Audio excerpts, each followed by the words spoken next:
Welcome. This is your host Yusuf, and today's conversation unfolds with someone who lives at the intersection of both ambition and inner awakening. Dylan Borland. Dylan brings a rare blend of entrepreneurial mastery, soulful insight, and a deep curiosity about what truly animates a purposeful life. In this episode, we explore the sparks that shape identity, fuel our mission, and often challenge us to grow beyond comfort. Let's step into a space where mindset meets meaning, success meets self inquiry, and transformation becomes a lived experience. Dylan, I welcome you to the show. Thank you so much for the lovely introduction, and I'm grateful to be here and grateful to see you and talk with your audience and see if we can't add some value to some people, even if it's just entertainment value. That's what I like to say. Absolutely. So, Dylan, what is one defining moment in your life that first awakened your sense of purpose? Mm, Not been asked that one yet. That's a good one. So, I grew up in an environment where you were basically taught. It was still kind of this old train of thinking where you were taught the world wasn't moving so quickly. I was born in 86, grew up in the 80s, the 90s, and even into 2000. The world was not moving as we know at the rate it is today. And so there was still very much this idea of pick one thing in life that you want to do and get really good at it. And you're going to do that the rest of your life. And to me, I thought that was purpose. And so for me, that was real estate. I picked real estate at a young age. But for me, it wasn't, to your question, it wasn't purpose driven. It was income driven.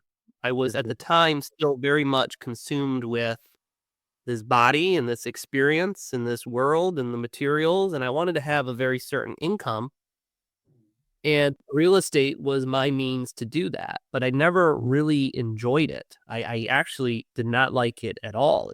It was very stressful, caused all types of stress and issues, and it was just too much, but I got that income that I wanted, right? And so I was still, we talk about remember who you are. I was still in the stage of I had forgotten, right? I got consumed like so many of us do.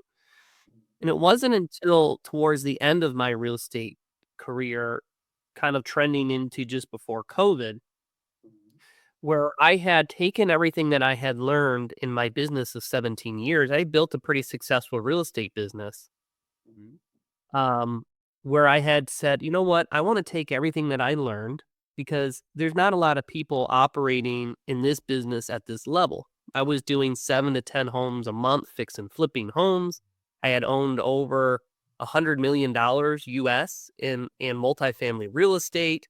And I say that because I was operating at a pretty high level and I wanted to take that information and put it into a course, download everything that was in my brain, put it into a course, and around 2018, I did that, and this gets to your point about finding my purpose. Well, when I did that, I naturally started I launched that course, that real estate course, and I started touring the US and giving away copies. I gave away like 500 copies, and I went to 24 major US cities, and at my cost and my expense, I would invite people to come in and learn about real estate. And that was the first time in my life where I had shifted, call it a little spark, and felt purpose. Because when I was coaching and I was speaking and I was meeting with people and seeing lives transformed, it was a whole new feeling for me. It was, wow, like this. Well, I was chasing money. And so that was kind of the first shift for me in my life where I had shifted from chasing money, chasing material things, to chasing purpose, like you had just said. And that was the spark for the work that we're doing today in the Caden Academy, where I've sunk deeper into that level and deeper to that purpose. And it's not any longer about a specific income, a specific lifestyle. It's having a genuine interest in that feeling within your heart and mind and soul that you have made a real meaningful impact in somebody's life through your work. And so that was kind of the very first time where I had kind of had that little shift in terms of, wow, this is more in alignment with purpose, for me. Now, when you look back, do you feel that moment chose you, or did you choose that moment consciously? It wasn't conscious at all. Yeah, not at that point in my life. I shifted. They always say, like, so a lot of my work, right? We teach people to remember who you are, that the power of God flows within you and Okay. through you. Um, but at that point in time, they always say, like in the spiritual world, like God will teach you the lessons you need to teach, whether you acknowledge them or not. So it's still at that point in my life. The point I'm trying to make is that I was resisting because I had got complacent. I had a very good income. I could operate my business on autopilot. I didn't have to think much about it. The systems and processes was working, though I didn't enjoy what I was doing. It didn't bring me fulfillment. It didn't bring me purpose. I didn't want to move away from it like so many of us do because I was complacent. Why would I change something? Income's nice, lifestyle's nice. I hated it. I couldn't stand it, but I got complacent. And then God, source, universe, whatever you want to call it, said, okay, you want to keep resisting, I'm going to humble you. And my entire business collapsed shortly after that, a few years after that. I lost all of my assets, all of my real estate. Just to make a long story short, Mm. I was resisting and God had other plans. God said, okay, we're going to humble you very quickly here. And then that forced me into a different path and a different direction, which to me was always in alignment with my how I've always felt my whole life. You know, I didn't like that time in my life, and I always felt like I was meant to do something more, and I was meant to have purpose, and I had spent so much of my life trying to find that purpose. What is that purpose? Why am I here? What can I do to make an impact in people's lives? So to answer your question, it was not a conscious shift. It was a very uh uh forceful against my own desire Mm. transition, which I'm very grateful for. Sure. In hindsight, you're always grateful for these circumstances and these events because they're your greatest teachers, right? It's the pain, it's the suffering, it's the contrast that you need to move and pivot. You right? You can't. It's like the yin and yang in Asian culture. You can't have night without day. You can't have creation without destruction, and so on. And so you stop looking at these things as good or bad, and you realize that they're all our teachers. They're all happening through us to move us into what you had said, what might be our purpose. Exactly.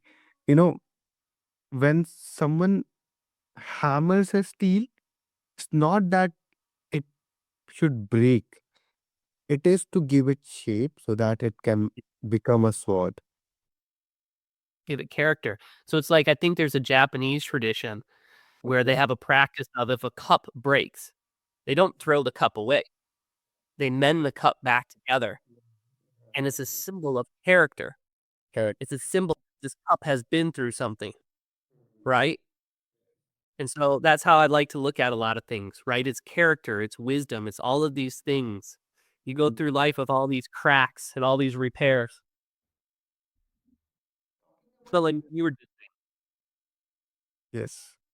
Talking about inner cracks, you speak a lot about inner mastery.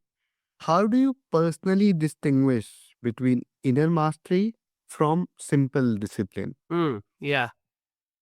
So, discipline is we use discipline a lot in business, right? Because in business, we put our business mind on. When we have disciplined schedules and disciplined structures, we can create consistency and we can create momentum and we can create results. And so, with the work that I do, we teach the power of imagination Okay. to shape your outer world. So, in the work that I do, right, I often say reality is what you believe it to be. Everything that we experience and our outer world is a mirror directly reflected back to us what our innermost beliefs and convictions are. And Neville Goddard, who's a big inspiration of mine, used to teach that discipline is action is a natural result of you living in the state of your wish fulfilled. Meaning, if I'm visualizing my success unfolding, us being on a podcast, you name it, whatever it is that I'm trying to visualize and bring into my outer world, that action and discipline are the natural byproducts of that imaginative process. So you're going to naturally feel inclined to move in that direction. You're going to naturally feel inclined to be disciplined. Because if you want to get any sort of traction, if you want to get any sort of momentum, which is important in business, momentum and consistency, you have to take action. You have to have discipline.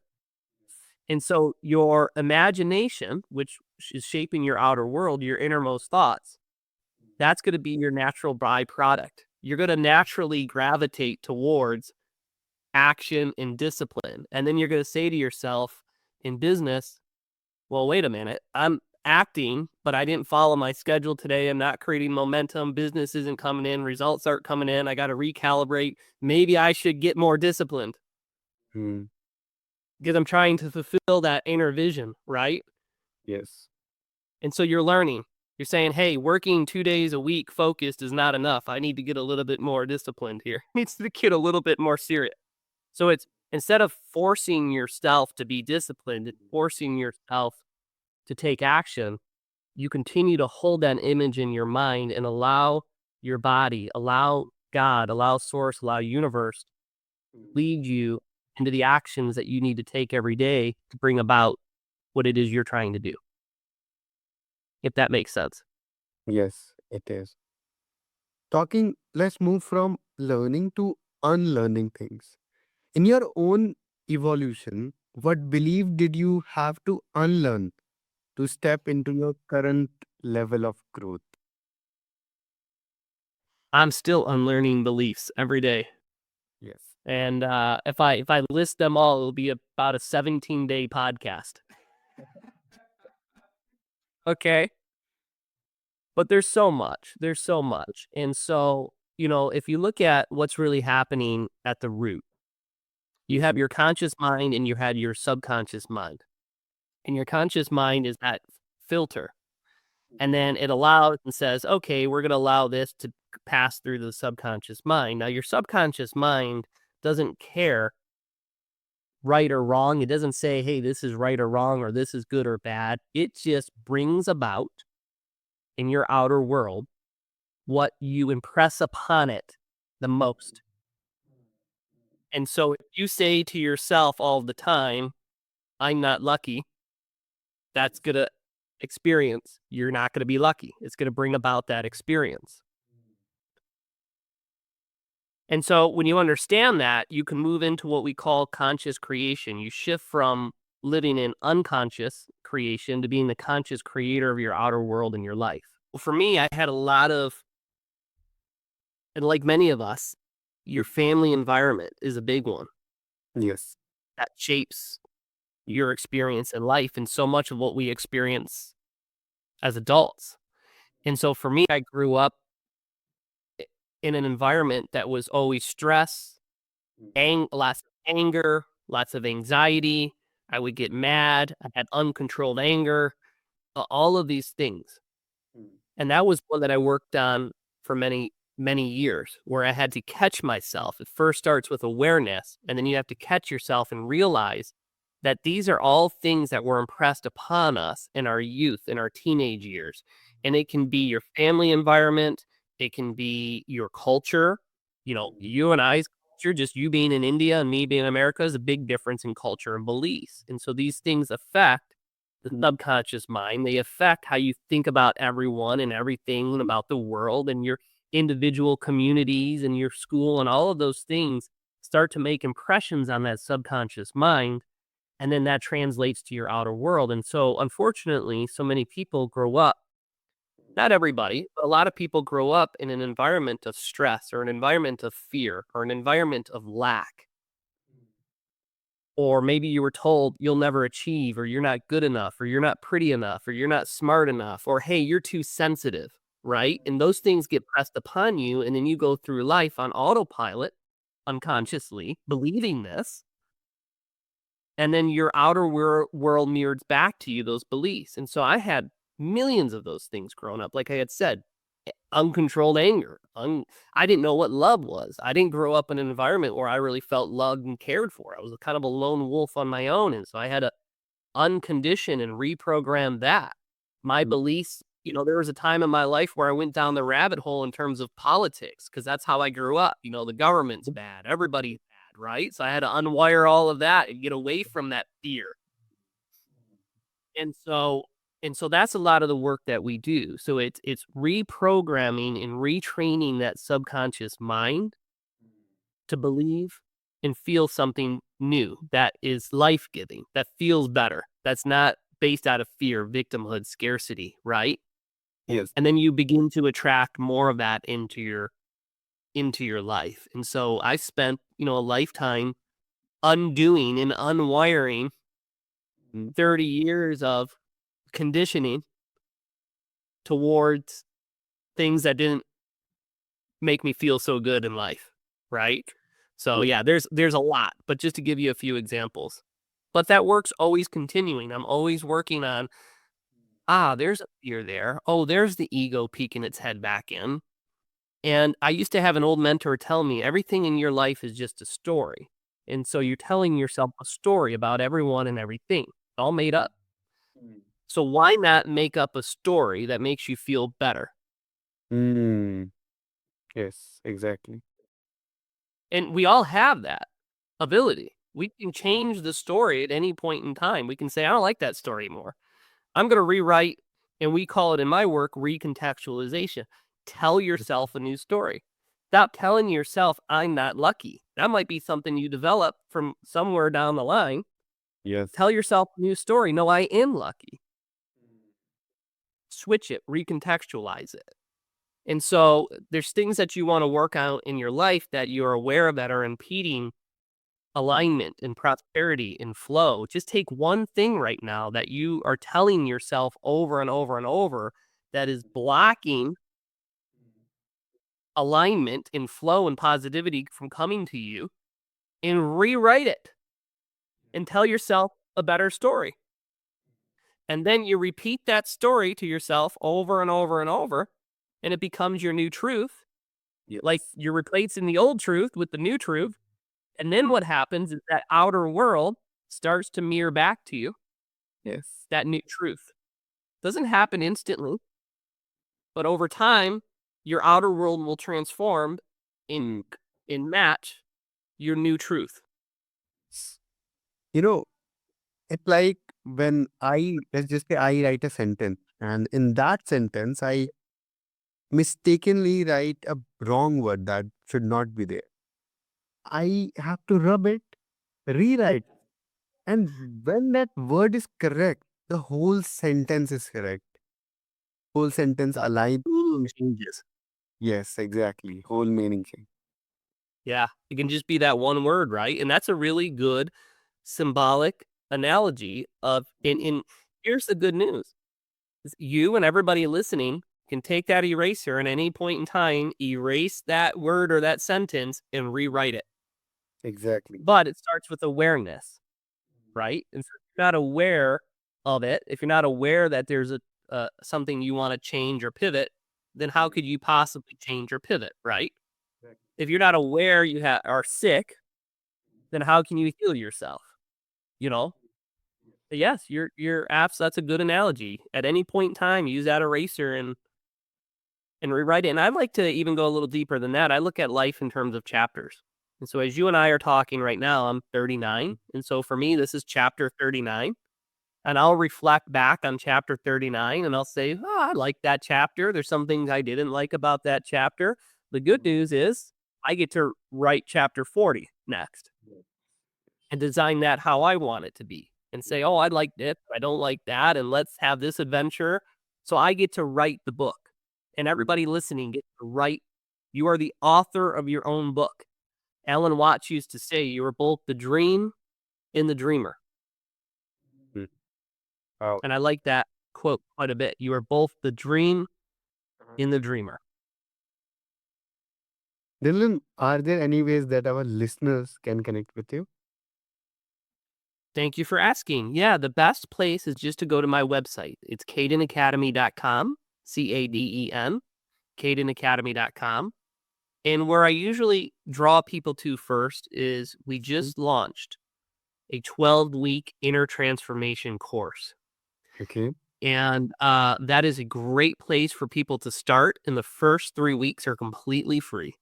And they're really transformational in themselves. And so I encourage people to go to Caden Academy, get involved in that 12-week course. No strings attached. Take those first 3 weeks and start to realize that you are the conscious creator of your own world and your outer world, and begin to dissolve some of these things that are keeping you stuck for a lot of people. Now, you don't have to. Some people are perfectly okay Yes. playing the role that they're playing and staying where they're at. But for those who are craving for something more, who are craving for change, who are saying to themselves, I don't want to continue to live in fear. I don't want to continue to live in victimhood. I want to move away from life happening to me and start being the designer of my own life and my own experience, to remember that that power is within me. That's a really great place to start. So thank you for asking. Pleasure. And I hope and I believe that most of our listeners will go and visit your website. Dylan, is there any last message that you want to leave with us? I would say, I would encourage listeners to remember, you know what? I would say this, to have fun with life. Just have fun with life. You know, Alan Watts used to talk about how we all kind of get stuck in these roles. I'm the doctor, I'm the podcaster, I'm the whatever it is. And you identify with these roles and you forget that we're here to have fun, that we're here to be the designers of our experience, that God is creation and we are an extension of that creation, and that we're here to create, we're here to have fun. And so I would encourage people listening, this is just what comes to mind right now. I'm not saying don't take life so seriously, but just realize it for what it is. Be both the dreamer and the wave. Yeah. That would be my what comes to mind at this moment in time. Thank you, Dylan. Play with life. Thank you, Dylan, for opening this space with such depth and sincerity. Thank you. Today's Thank you exchange, for having me. Thank you to your listeners. so today's exchange reminds us that purpose is not a distant ideal, but a living pulse we can choose to respond to. For those listening, let these insights nudge you to question your patterns, refine your intentions, and ignite the spark waiting within you. Step forward with curiosity, clarity, and the courage to evolve. Thank you so much for joining.